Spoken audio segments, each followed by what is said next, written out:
नमो ओरियंताणं नमो शीताणं नमो ऐरियाणं नमो वज्रायाणं नमो लोई शब्दशाहूणं।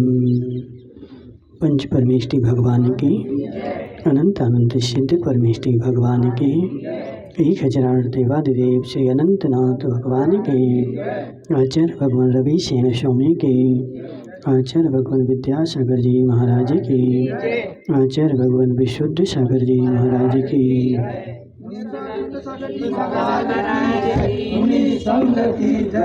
यहाँ पर अपना पद्म पुराण चल रहा है और जिसमें कल अपन देख रहे थे कि रावण का मरण हो चुका था और रावण की मरण के शोक में विभीषण आदि जो राजा थे वह शोकाकुल होकर के बेहवल हो रहे थे।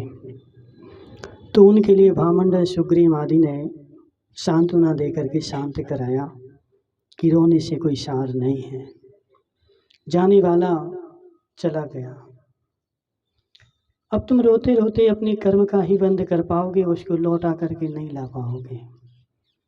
जिसको जाना था चला गया, जिसका समय आया था चला गया। अब हम क्या करेंगे? तो रोएंगे। तो रो करके क्या मिलेगा हमें? नहीं, कैसे नहीं मिलेगा? कर्म का बंध तो मिलेगा ना, कुछ नहीं मिलेगा। ऐसे नहीं करो, क्योंकि संसार में ऐसा कोई भी काम नहीं है जिसमें कुछ नहीं मिलता हो, कुछ ना कुछ तो मिलता है। रोगे तो तुम्हें आगे आने वाले समय के लिए असाता वेदनीय कर्म का बंध मिलेगा। वो आदमी तो लौट के नहीं आएगा, इसलिए सबने समझाया। तो जो विभीषण था वो शांत हो गया और उनकी रानियां वगैरह भी जो थी वो अभी रो रही थी, लेकिन वो अभी शांत नहीं हुई है। ठीक है, तो अभी देखते हैं क्या हो रहा है। तदनंतर श्री राम ने कहा कि अब क्या करना चाहिए, क्योंकि विद्वानों के वेर तो मरण पर्यंत ही होते हैं। जो विद्वान जीव है उसका वेर इतना तीव्र वेर नहीं होता। सम्यक दृष्टि जीवों का, धर्मात्मा जीवों का इतना तीव्र वेर नहीं होता। और यदि हमारे पास इतना तीव्र वेर है तो समझना हमारे पास सम्यक दर्शन नहीं है। कि आदमी तो मर गया, चला गया, उसके बाद भी तुम उससे पैर बांधे हो तो समझना तुम्हारी अनंतानुबंधी चल रही है।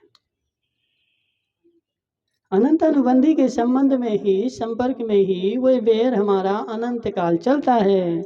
अनंतानुबंधी नहीं है तो अनंत काल वेर चलता ही नहीं है। आदमी मर गया तो राम क्या बोल रहे हैं कि विद्वानों का वेर तो मरण पर्यंत ही होता है। अब रावण जो था चला गया, मर गया, और रावण से हमारा बैर था तो उसके मरण के साथ बैर भी मर गया। अब हमारा रावण और रावण के किसी भी परिवार के सदस्य के साथ, लंका के साथ कोई वैर नहीं है, मित्रता है। तो विद्वानों का वैर कितना बड़ा? मरण पर्यंत। ठीक है, उसके बाद कोई वैर नहीं। अच्छा हो कि हम लोग परलोक को प्राप्त हुए महामानव लंकेश्वर की शुभ से बढ़ाए हुए शरीर, उत्तम शरीर का दाह संस्कार करावे। तो अब हमारे लिए उत्तम है कि वो आदमी तो मरण को प्राप्त हो गया, तो हम क्या करें? तो उस आदमी के शरीर का दाह संस्कार करें। पड़ा हुआ है, अभी जलाया थोड़ी है, तो उसको क्या करें? जलाएं। राम के उक्त वचन की सबने प्रशंसा की। राम ने ऐसे वचन बोले तो सबने बोला बहुत अच्छा है, ऐसा ही करना चाहिए। किसी ने भी विरोध नहीं किया, क्योंकि राम जो वचन बोलते थे वो मर्यादा भरे बोलते थे, समझ रहे? तो लोक नीति के अनुसार बोलते थे, तो उनके वचनों का कोई भी खंडन नहीं करता था। तब विभीषण सहित राम, लक्ष्मण, अन्य सब विद्याधर राजाओं के साथ उस दिशा में पहुंचे जहां हजारों स्त्रियों के बीच बैठी मंदोदरी शोक से बेहवल हो कुर्री के समान करुण विलाप कर रही थी। अभी वो रानियां जो हैं वो रो ही रही हैं, अभी वो शांत नहीं हुई। ठीक है, महिलाओं का रोना लंबा चलता है, पुरुष तो शांत हो जाते हैं, समझे? महिलाओं का शोक भी लंबा रहता है, महिलाओं का मोह भी लंबा होता है, उनका लंबा चलता है, समझ रहे? तो वो सारी स्त्रियां बैठी बैठी कैसी रो रही? मंदोदरी कुर्री के समान रो रहे हैं।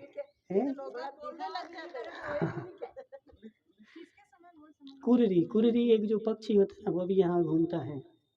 कुर्री एक पक्षी होता है, इसकी लंबी लंबी टांगें होती हैं, यहाँ घूमता है, बताएंगे आएगा तो। ठीक है, वो रोता ही रहता है, रोता ही रहता है, खूब चिल्लाता है, दिन भर भी चिल्लाता है, रात भर भी चिल्लाता है। तो वो जो है रोने में प्रसिद्ध है।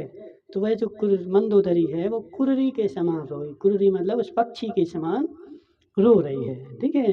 अब महिलाओं को तो क्या रो नहीं पड़ता है, घर में कोई मर जाए सो रो, पड़ोस में मर जाए सो रो, रिश्तेदारी में कोई मर जाए सो रो, और नहीं रोना आ रहा हो तो झंडू बाम लगा करके नहीं नहीं आए, नहीं आ रहा हो तो झंडू बाम लगा करके रो, आधी पर्याय तो रोते रोते निकल गए। समझ रहे। लेकिन रोना नहीं चाहिए, इतने वज्र के हो जाओ कि कभी आंसू आए नहीं, क्योंकि रोने से असाता वेदनीय कर्म का बंद होता है। क्या बोले, कैसे नहीं रोके क्या? तब तो निर्णय करो ना, जिसको जाना था वो चला गया, अब हमारे रोने से क्या मिलेगा? चिंतन करो, चिंतन करोगे तो रोना नहीं आएगा। ठीक है, थोड़ी देर आएगा, थोड़ी देर बाद खत्म हो जाएगा। और वो रोना भी शुभ अशुभ दो प्रकार का होता है।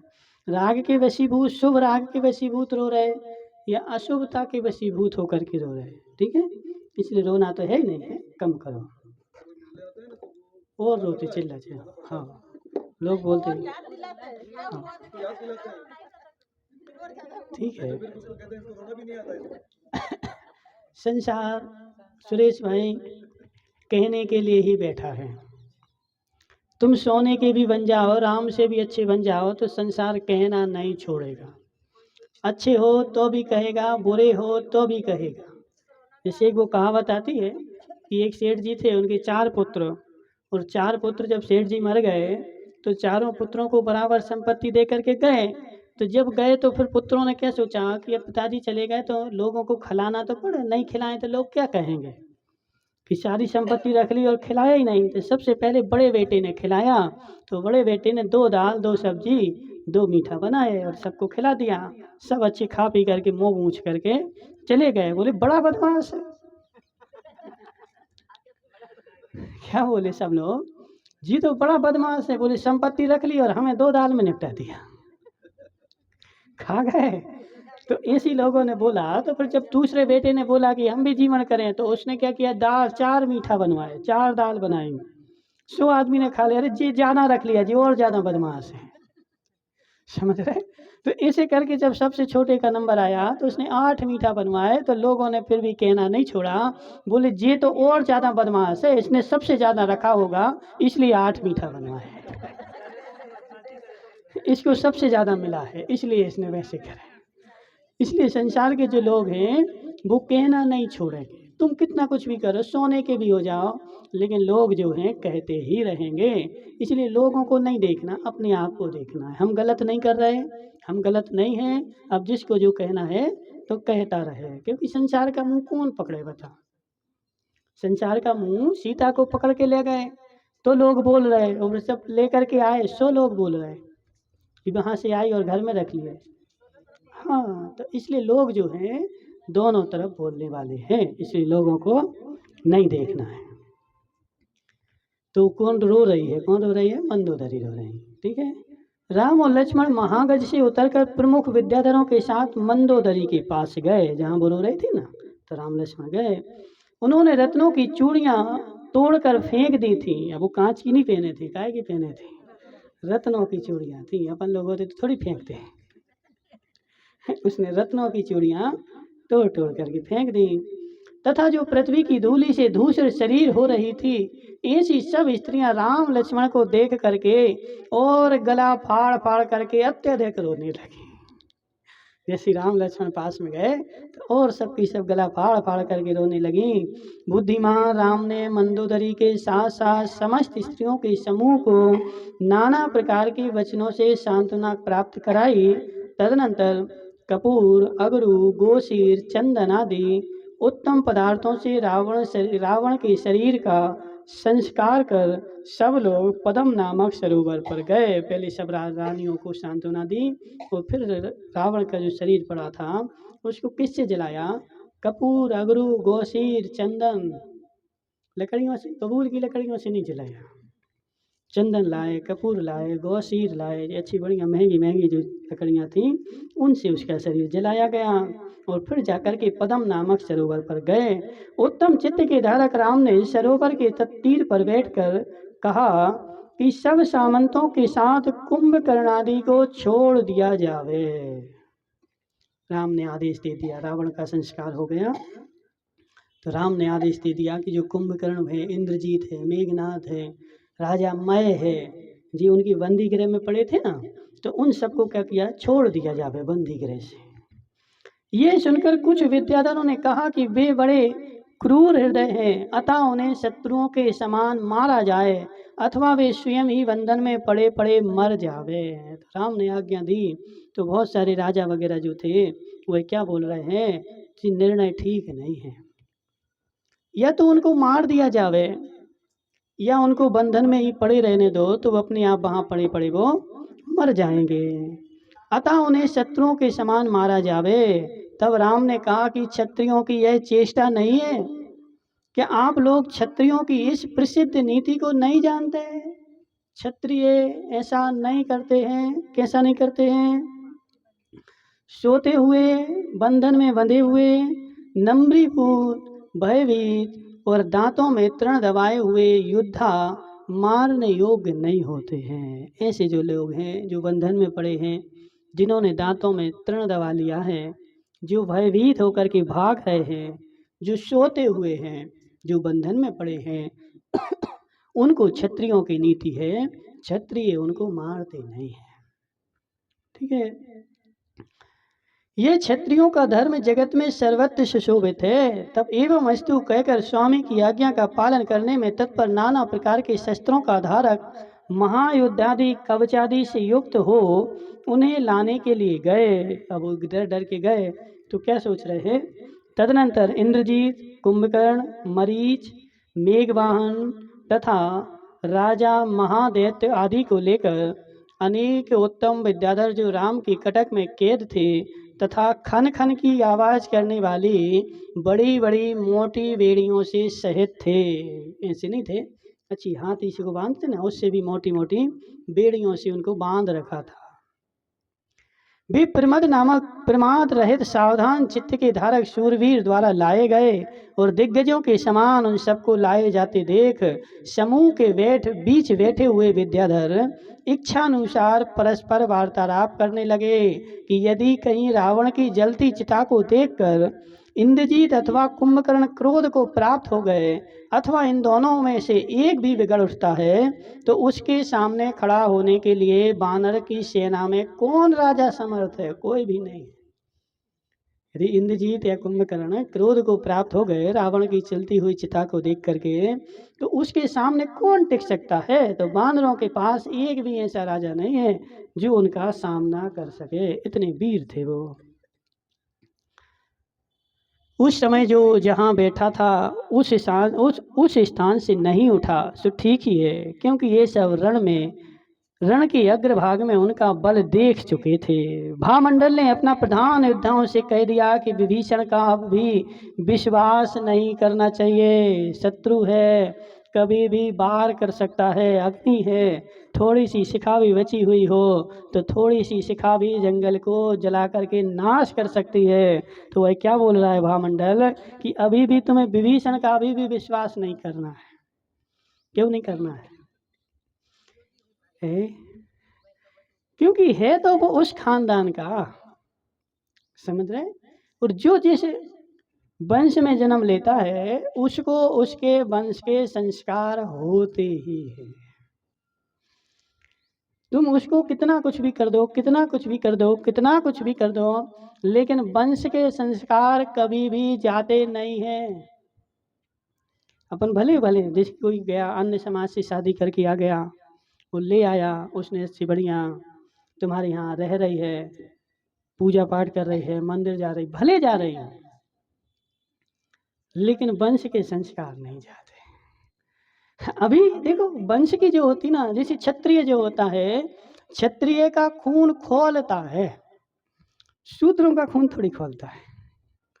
क्षत्रिय जैसे रण में बाजे बजते हैं उसके सामने अस्त्र शस्त्र आते हैं तो क्षत्रिय का खून खोलने लगता, उबलने लगता है। कब मैं शस्त्र हाथ में धारण करूं और कब मैं युद्ध मैदान में कूद जाऊं, उसका खून खोलता है। जो वंश के संस्कार हैं और अनादिकाल से चले आए। जैसे वो है ना कर्मकांड, जी तुम लोगों ने पढ़ा हो, पढ़ा है कर्मकांड है, पढ़ा है। उसमें आता है क्या, एक वो था कौन, सियार। और सियार जो था उसकी माँ बचपन में मर गई, और बचपन में मर गई तो सियार के बेटे को किसने पाला, तो सियार के बेटे को शेरनी ने पाला। शेरनी के कोई बच्चे नहीं थे, शेरनी के यहाँ पला। उसके बाद शेरनी के भी बच्चे हो गए, तो सियार का बच्चा और शेरनी के बच्चे साथ साथ में खेल करके बड़े हुए। शेरनी के बच्चों को पता था यह मेरा बड़ा भाई है, हमारे ही वंश का है। लेकिन एक दिन चलते चलते चलते चलते क्या हुआ कि रास्ते में हाथी मिल गया। अब जो शेरनी के बच्चे थे वो तो शेर थे, तो उनका खून खोला और वो क्या बोले बड़े भाई से कि बड़े भाई, जो सियार का था ना, उससे क्या बोले, बोले आज तो हम शेर का शिकार करेंगे, हाँ हाथी का शिकार करेंगे। तो कपने लगा, नहीं नहीं नहीं, इतना बड़ा है कैसे शिकार होगा, अपन मारे जाएंगे, वो हमें मार डालेगा, नहीं होगा, चलो अपन तो भाग चले, चलो। अब चूंकि वो बड़ा था, लेकिन शेरनी के बच्चों का खून खोल रहा था, हम तो हाथी का शिकार करेंगे। और घर गए तो उनका तो खून खोल ही रहा था। अपनी माँ से बोला कि हे माँ, आज बड़े भाई ने हमें शिकार नहीं करने दिया, हम हाथी का शिकार करना चाह रहे थे और उसने हमें शिकार नहीं करने दिया। माँ ने बोला कोई बात नहीं बेटे, शांत हो जाओ। शांत हो गए, सबके सब सो गए। दूसरे दिन माँ ने सियार के बेटे को समझाया कि हे बेटे, तू शेर नहीं है, अब एक काम कर कि अब यहाँ से भाग जा। यदि इन बच्चों को पता चल गया कि तू हमारे वंश का नहीं है तो ये तुझे मार डालेंगे और तुझे खा डालेंगे, इसलिए अब तू यहाँ से भाग जा। क्योंकि सियार के खून में उतनी दम नहीं होती है जो हाथी, गजस तत्र न हन्यते, सियार के खून में इतनी दम नहीं होती जो हाथी का शिकार कर सके। वो किसके खून में होती है, तो वो शेर के ही खून में होती है। समझ रहे, तो वंश का खून का अंतर पड़ता है। जो जिस वंश का है वो कितना कुछ भी हो जाए, लेकिन वंश का तो अंतर पड़ता ही है। इसलिए जो मुनि दीक्षा है वो कौन ले पाता है, क्षत्रिय वंश के ही ले पाते हैं, नीची जाति के बस की नहीं है। जो क्षत्रिय होते हैं, हमारे 24 के 24 तीर्थंकर जो रहे, अरहंत रहे, वो सब क्षत्रिय रहे। तब उन्होंने जाकर के दीक्षा ली और दीक्षा लेकर के वह मोक्ष का पुरुषार्थ कर पाए। इसलिए सिद्धांत में स्पष्ट बोल दिया, जो शूद्र होगा वो पंचम गुण स्थान से ऊपर जा ही नहीं सकता। क्यों नहीं जा सकता बताओ, शूद्र का गुण स्थान कौन होगा, अधिक से अधिक होगा तो कहाँ जाएगा, 5वें से ऊपर नहीं जाए, क्यों नहीं जाए, हाँ। उसमें योग्यता ही नहीं है, उसमें क्षमता ही नहीं है। वो क्षमता जो आती है वो उसके खून में ही आती है, गोत्र में ही आती है। समझ रहे, इसलिए तुम कुछ भी करो, आज के बच्चे बोलते हैं अरे सब कलर एक सा है, खून एक सा है, ऐसा है वैसा है, कुछ नहीं एक सा, अंतर तो पड़ता है मंगलेश दादा। जाति का, वंश का, कुल का अंतर पड़ता है। खून भले एक सा हो लेकिन भावों में महान अंतर आता है। नीच कुल में जन्मा बच्चा चींटियों के ऊपर कुचलता है। नीच कुल में बच्चा जन्मता है, वो चींटियों को देख करके, बरसात में हमने अपनी आंखों से देखा, छोटे छोटे थे तब वो बच्चे रहते थे तो वो चींटियों के ऊपर चढ़ जाते थे, पैर लगते रख रख करके। लेकिन जैन कुल में जन्मा बच्चा चींटी को मारने के लिए डरता है, उसको कुछ भी नहीं आता, उसको कुछ नहीं आता, कोई धर्म मरम नहीं आता, लेकिन फिर भी स्वभाव से उसके खून में अहिंसा भरी हुई है। लेकिन जो नीच कुल में है उसके खून में हिंसा भरी हुई है। इसलिए मंगलेश दादा क्या, जी सब पागलों की बातें हैं, खून एक सा है, कलर एक सा है, या शरीर एक सा है, कुछ भी हो, लेकिन उससे कुछ नहीं होता है। वंश का अंतर तो पड़ता ही है। जो जिस वंश का है उसके ऊपर उस वंश के ही संस्कार आएंगे, दूसरे वंश के संस्कार आने वाले नहीं हैं। ठीक है, तो यहाँ पे क्या बोल रहे हैं कि ये सब जो थे रावण वगैरह राक्षस वंश के थे, लेकिन ये सारे वंश जो हैं ये सब क्षत्रियों के वंश हैं। सब जैन धर्म के अनुयायी हैं, चाहे बानर वंशी हो, चाहे राक्षस वंशी हो, चाहे यदुवंशी हो, समझ रहे जी। सब कौन थे? सब क्षत्रिय वंशी है, ठीक है। क्योंकि 4 ही वंश होते थे, क्षत्रिय, वैश्य, ब्राह्मण और शूद्र, ठीक है। तो 4 ही वंश होते थे। तो जितने उच्च कुल वाले होते थे वो सब क्षत्रिय वंशी कहलाते थे। इसलिए और जो ब्राह्मण वंश था वो क्षत्रिय में से ही निकला था, अलग से नहीं आया था। जो जो इनमें व्रती थे, धर्मात्मा थे, तो उनको ब्राह्मण बोलते थे। ब्राह्मण कोई अलग से नहीं होता। ब्राह्मण का मतलब क्या होता है? जो पूजा पाठ कर रहा है, व्रत ले रहा है, धर्म कर रहा है, उसको ब्राह्मण बोला जाता था। वो कालांतर में काल का दोष है कि फिर आगे जा कर के वह अलग वंश बन गया, ठीक है। लेकिन प्रारंभ में अलग नहीं था, वो क्षत्रिय में ही था। उस समय जो जहाँ बैठा था उस स्थान से उठा नहीं। भामंडल ने अपने प्रधान योद्धाओं से कह दिया कि विभीषण का आप भी विश्वास नहीं करना। क्यों नहीं करना विश्वास? क्योंकि है तो वो उसी के वंश का, और भाई को मरा हुआ देख करके हो सकता उसको क्रोध आ जाए और वह लड़ने के लिए तैयार हो जाए। इस प्रकार जिन्हें नाना प्रकार की शंकाएं उत्पन्न हो रही थी, ऐसे भामंडल आदि के द्वारा घिरे हुए कुंभकर्ण आदि राम लक्ष्मण के समीप लाए गए। उनको बांधे बांधे राम और लक्ष्मण के समीप में लाया गया। वे कुंभकर्ण आदि सभी पुरुष राग देश से रहित हो हृदय से मुनि पने को प्राप्त हो चुके थे। अब देखो वंश का अंतर देखो। वे भाई चला गया तो भाई जाने से उनको क्रोध नहीं आया, क्या हुआ?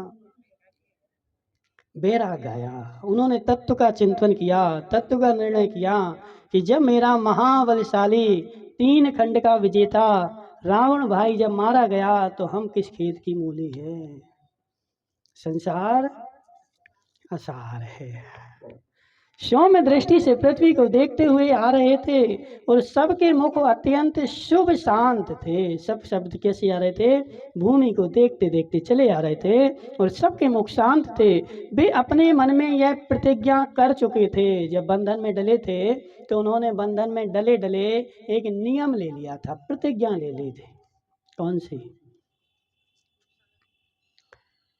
कि इस संसार में कुछ भी सार नहीं है, एकमात्र धर्म ही सार है। लक्ष्मीलाल जी हो ही गए।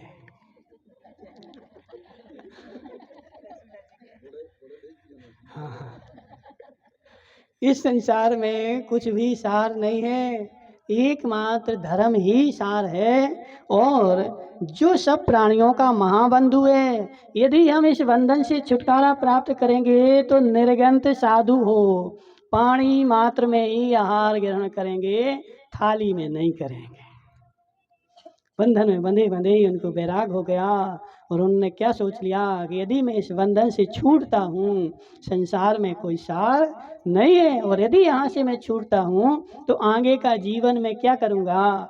पानी पात्र में आहार करूँगा। अब घर में नहीं रहूँगा क्योंकि घर में रहने से कोई सार नहीं है। और अपना वैराग्य कैसा है? अपने आप ही ऐसा हुआ। जब लोग कोरोना में पड़े थे तो डॉक्टर ने बोला था बचने वाले नहीं हो, तो बहुत सारे डोकरा सोच रहे थे कि यदि अब बच जाएंगे तो अब तो महाराज ही बन जाएंगे। सोच रहे थे, बहुत सारे घर में पड़े थे।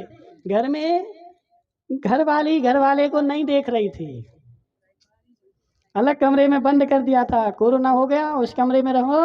लोग बताते बोले यहाँ दूर से ऐसी थाली खिसका देते थे, लिखा लो, और वो तुम्हारी थाली में भोजन डाल देते। थाली भी रोज रोज नहीं बदलते थे। तो अपनी खाओ और तुम अपनी मांझ के अपने पास रखो, वही तुम्हारी है।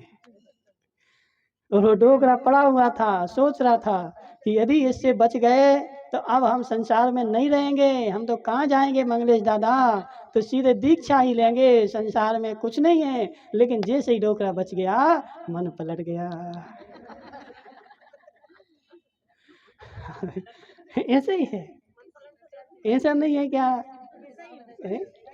ऐसे ही सब सोच रहे थे उस समय। जो जो कोरोना की चपेट में आए तो क्या सोच रहे थे? हे भगवान बच जाएं, हे भगवान बच जाएं, बच गए तो हम तो धर्म करेंगे, ऐसा करेंगे, वैसा करेंगे। लेकिन जैसे ही बच गए तो उन्होंने अपनी सारी परिणति बदल दी और बदल करके जिसमें लगे थे उसी अटैची भरने में फिर लग गए। जी मोह कर्म का उदय है। समझ रहे, त्रिप मोहिनी कर्म लगा है। लेकिन विभीषण, इंद्रजीत और कुंभकर्ण वगैरह जो राजा माए थे, इन सब ने अपनी प्रतिज्ञा नहीं बदली। यदि मैं बच गया और छूट गया तो कहाँ जाऊंगा, तो सीधे दीक्षा ही लूंगा। और उन्होंने अपने अंदर में भाव साधु तो बन ही चुके थे। कुंभकर्णादि राजा विभीषण के सम्मुख गए और तदनंतर जब दुख के समय का वार्तालाप धीरे धीरे समाप्त हो गया, तब परम शांति के धारण करने वाले कुंभकर्णादि ने राम लक्ष्मण से इस प्रकार कहा कि यहो, आप लोगों का धैर्य, गांभीर्य, चेष्टा, बल आदि सभी उत्कृष्ट है। प्रशंसा कर रहे हैं उनकी निंदा नहीं कर रहे हैं। क्यों नहीं कर रहे हैं? क्योंकि वैराग हो गया ना। क्योंकि जो देवों के द्वारा भी अजेय था, ऐसे रावण को आपने मृत्यु प्राप्त करा दी है। रावण कैसा था? देव भी नहीं मार सकते थे वो तो। लक्ष्मण यदि नारायण नहीं होते तो किसी की ताकत थी कि रावण का मरण हो जाए? नारायण के कारण उनका मरण हुआ है। अत्यंत अपकारी, मानी और कटुभाषी होने पर भी यदि शत्रु में उत्कृष्ट गुण है तो वह विद्वानों के द्वारा प्रशंसनीय ही होता है। क्या बोल रहे हैं?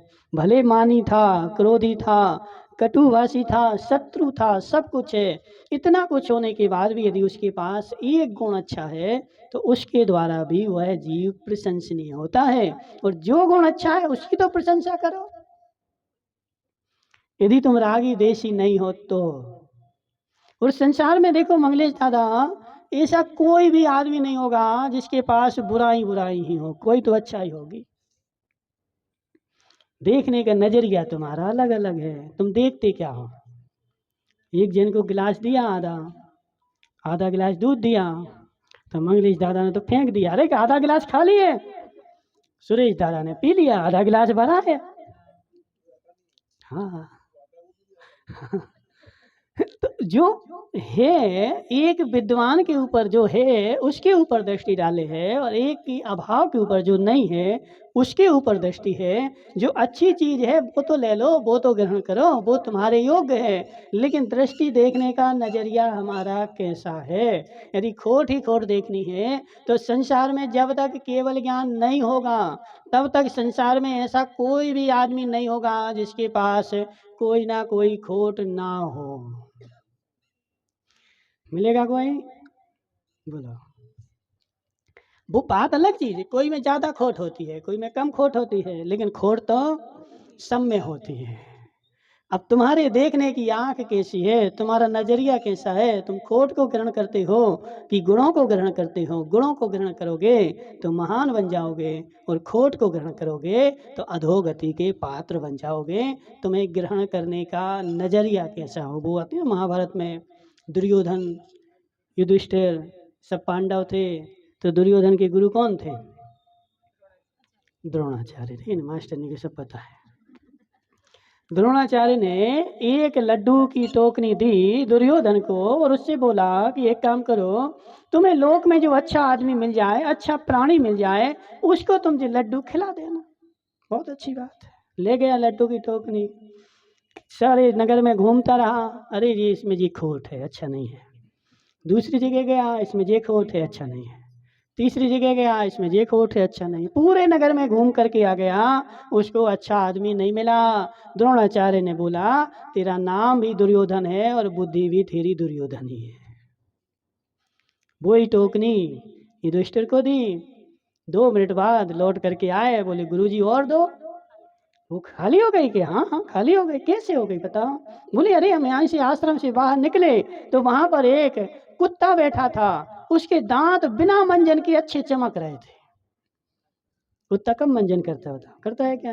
कभी देखा तो उन्हें ब्रश कर रहा है? करता है तुम्हारे घर पे? तो आज तक उसने मंजन नहीं किया। लेकिन युधिष्ठिर ने क्या देखा, उसके दांत तो हमारे से ज्यादा चमक रहे, कितने अच्छे दांत हैं। और उसने सारी टोकनी उसको खिला दी। तो उसने एक गुण ग्रहण किया और उसको गुणवान दिख गया। दुर्योधन को सारी नगर में कोई भी गुणवान नहीं देखा। तो ऐसे देखने का नजरिया होना चाहिए। हर वस्तु में गुण होते हैं, हर वस्तु में दोष होते हैं। जो दोष ग्रहण करने वाला होता है वह सब जगह कहीं भी चले जाओ दोष ही दोष ग्रहण करेगा। वो मिथ्या बुद्धि है ना, गोमर्चार जीव कांड में ऐसा लिखा हुआ है, जो मिथ्या दृष्टि मिथ्या ज्ञानी होता है वो मिथ्या बातों को ही ग्रहण करता है, मिथ्या कार्यों को ही ग्रहण करता है। और जो सम्यक दृष्टि होता है वह लोक में सर्वत्र अच्छे कार्यों को ग्रहण करता है, और बुरे कार्य जहाँ होते हैं वहाँ अपनी आँखों को नासाग्र कर देता है। ठीक है, तो यहाँ पे क्या बोल रहे हैं?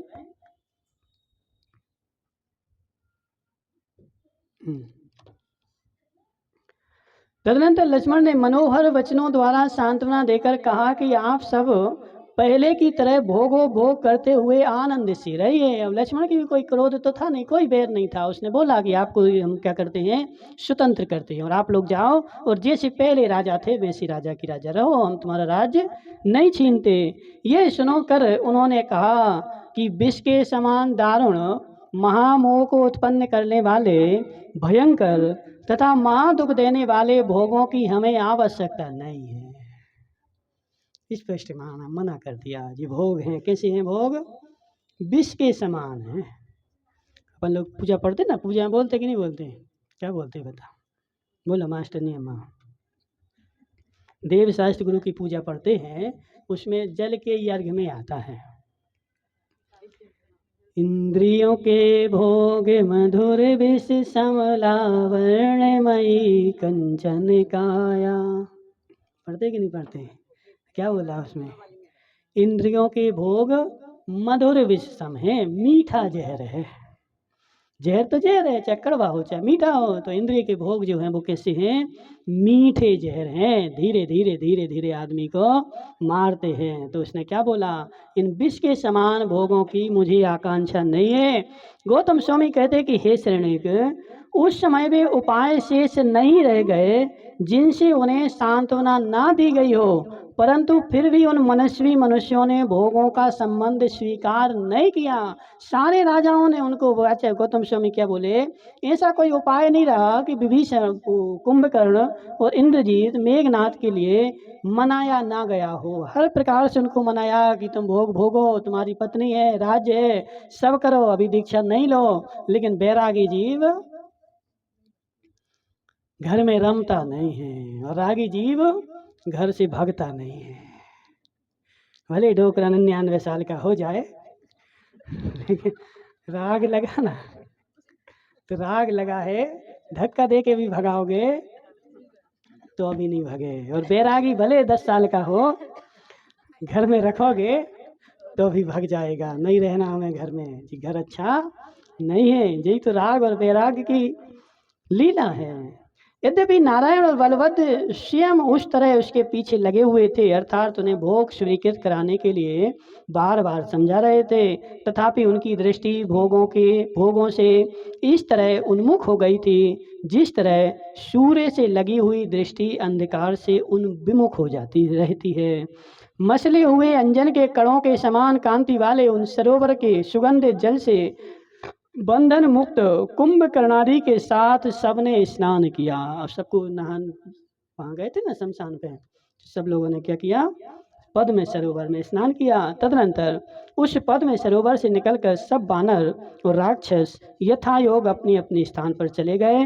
कितने ही विद्याधर इस सरोवर के मनोहर तट पर मंडल बांधकर बैठे रहे। बहुत सारे विद्याधर जो थे बैठे रहे, वहाँ पर मंडल बांध लिया और आश्चर्य से चकित होते हुए शूरवीरों की कथा करने लगे। इतना बड़ा युद्ध हुआ है ना, तो उस युद्ध में जो शूरवीर थे, जो देखा था, उन सब की कथाएं हो रही थी। कितने ही विद्याधर क्रूर कर्मा देव के लिए उपालंब देने लगे, और कितने ही शब्द रहे चुपचाप अत्यधिक आंसू छोड़ने लगे। स्मृति में आए हुए रावण के गुणों से जिनके चित्त भर रहे थे, ऐसे कितने ही लोग गला फाड़ फाड़ करके रोने लगे। पुरानी याद आ रही है, रावण चला गया, जल गया, तो रावण की जिनको यादें आ रही ना, तो गला फाड़ फाड़ के रो रहे हैं। कितने ही लोग कर्मों की अत्यंत संकटपूर्ण विचित्रता का निरूपण कर रहे थे, और कितने ही लोग अत्यंत दुष्टर संसार रूपी अटवी की निंदा कर रहे थे। यह संसार ठीक नहीं है। कितने ही लोग भोगों में परम विद्वेष को प्राप्त होते हुए राज्य लक्ष्मी को चंचल और निरर्थक मान रहे थे। एक बार मान लो, राज्य लक्ष्मी कैसी है? बोलो शांतिलाल जी, कैसी है? अच्छी है, बोलो ना। एक बार ऐसा मान लें, राज लक्ष्मी कैसी है, चंचल है और निरर्थक है, कोई भी उसमें प्रयोजन। कोई कह रहे थे कि वीरों की ऐसी ही गति होती है, और कोई उत्तम बुद्धि की धारा का कार्य खोटे कार्य की निंदा कर रहे थे। कोई रावण की गर्भ भरी कथा कह रहे थे, कोई राम के गुण गा रहे थे, कोई लक्ष्मण की शक्ति की चर्चा कर रहे थे। जिनका मस्तक धीरे धीरे हिल रहा था तथा जिनका चित्त अत्यंत स्वच्छ था, ऐसे कितने ही वीर राम की प्रशंसा ना कर पुण्य के फल की प्रशंसा कर रहे थे। कोई विद्वान थे तो वो क्या बोल रहे थे, जो राम की महिमा नहीं है, किसकी महिमा है, राम के पुण्य की महिमा है, पुण्य उदय में आया है इसलिए सब महिमा है, पाप उदय में आ जाए तो सब महिमा खत्म है। उस समय घर घर में सब कार्य समाप्त हो गए थे, केवल बालकों में कथाएं चल रही थीं, सब लोग शांत हो गए थे। उस समय लंका में जबकि सब लोग दुर्दिन की भांति लगातार आंसू वर्षा कर रहे थे, तब ऐसा जान पड़ता था मानो वहाँ के फर्श भी बहुत भारी शोक के कारण पिघल गए हों। सब लोग रो रहे थे तो सबके घरों में क्या हो रहा था, सबके घरों के फर्श गीले हो गए थे। तो गीले हो गए थे तो ऐसा लग रहा था मानो नीचे की जमीन रो रही हो, पिघल गई हो, पिघल करके आंसू बह रहे हो। तो होता है जब महान आदमी है, कोई सामान्य तो है नहीं है, अपने घर में कोई ख़त्म हो जाए, भले डोकरा ख़त्म हो जाए, लेकिन रोते कि नहीं रोते। तो जब एक सामान्य आदमी जब खत्म होगा तो इतना रोएंगे, तो वो तो महान आदमी था, विशिष्ट 3 खंड का अधिपति, वो लाखों करोड़ों लोगों का पालन कर रहा था, उसके आश्रय से करोड़ों लोग पल रहे थे, तो उसका वियोग हुआ, सबकी रोजी रोटी खत्म हुई, तो सब लोग रो रहे हैं। ठीक है, और आगे क्या होता है देखेंगे कल। ओम नमः सिद्धेभ्याम।